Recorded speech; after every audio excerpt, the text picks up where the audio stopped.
Assalamualaikum warahmatullahi wabarakatuh. Selamat pagi semuanya, ibu dosen dan teman-teman yang berbahagia.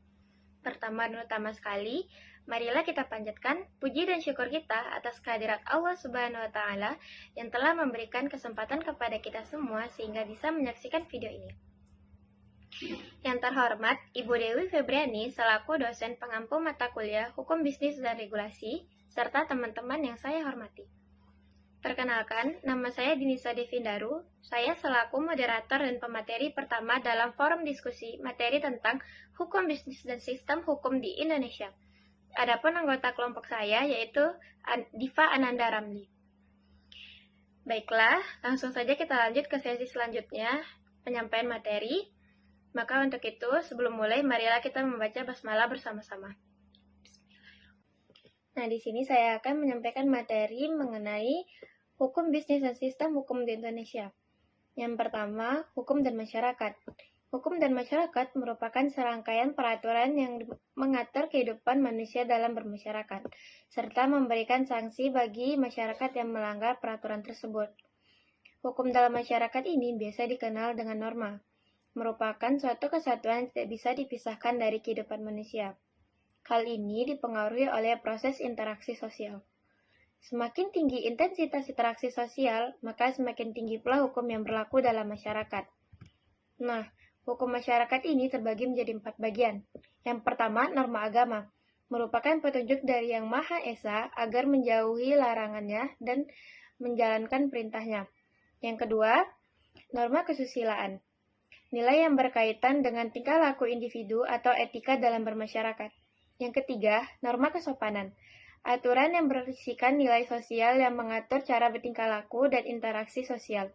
Yang keempat, norma hukum, peraturan yang dibuat oleh pemerintah atau lembaga yang bersifat terikat dan wajib dipatuhi.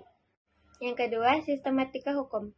Sistematika hukum berdasarkan isinya terbagi menjadi 2. Yang pertama, hukum sipil, yaitu hukum yang mengatur hubungan antar individu dengan individu lainnya yang menitikberatkan kepada kepentingan pribadi. Dalam artian luas, hukum sipil ini dikenal dengan hukum perdata atau hukum dagang. Sementara dalam artian sempitnya dikenal sebagai hukum perdata. Nah, hukum perdata ini meliputi hukum orang, hukum keluarga, hukum harta kekayaan, dan hukum waris. Nah, yang kedua, hukum publik. Hukum publik adalah hukum yang mengatur hubungan antar masyarakat umum atau negara dengan menitikberatkan kepada kepentingan umum, meliputi hukum tata negara, hukum tata usaha atau administrasi, hukum hubungan publik internasional, dan hukum pidana. Yang ketiga, hukum bisnis. Hukum bisnis atau yang lebih dikenal sebagai hukum dagang atau hukum perusahaan merupakan hukum yang mengatur kegiatan ekonomi berupa perdagangan maupun kegiatan ekonomi yang menyangkut keuangan dan keuntungan. Pada dasarnya, peraturan yang dikeluarkan oleh pemerintah ini bertujuan untuk mengatur, mengawasi, dan melindungi kegiatan ekonomi, baik itu perdagangan, industri, usaha mikro dan makro, guna mewujudkan keamanan dan ketertiban perekonomian Indonesia. Subjek hukum dan objek hukum. Subjek hukum merupakan pendukung hak dan kewajiban seperti manusia dan badan yang menurut hukum memiliki kekuasaan sebagai pendukung. Subjek hukum itu terbagi menjadi 2. Yang pertama adalah manusia. Secara umum, manusia memiliki aspek hak dan kewajiban sehingga ia bertanggung jawab terhadap peraturan yang harus ia taati. Yang kedua itu ada badan hukum. Badan hukum itu adalah suatu badan yang memiliki hak dan melakukan perbuatan seperti menerima dan memiliki kekayaan sendiri dan dapat digugat ataupun menggugat di muka hukum. Objek hukum. Secara umum yang dimaksud dengan objek hukum itu adalah barang atau benda.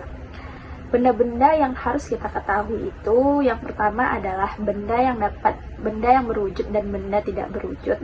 Yang kedua, benda yang bergerak dan tidak bergerak. Yang ketiga, benda yang dapat dihabiskan dan tidak dapat dihabiskan, benda yang dapat diganti dengan benda yang tidak dapat diganti, benda yang sudah ada dengan benda yang belum tiada, benda yang dapat dibagi dan tidak dapat dibagi.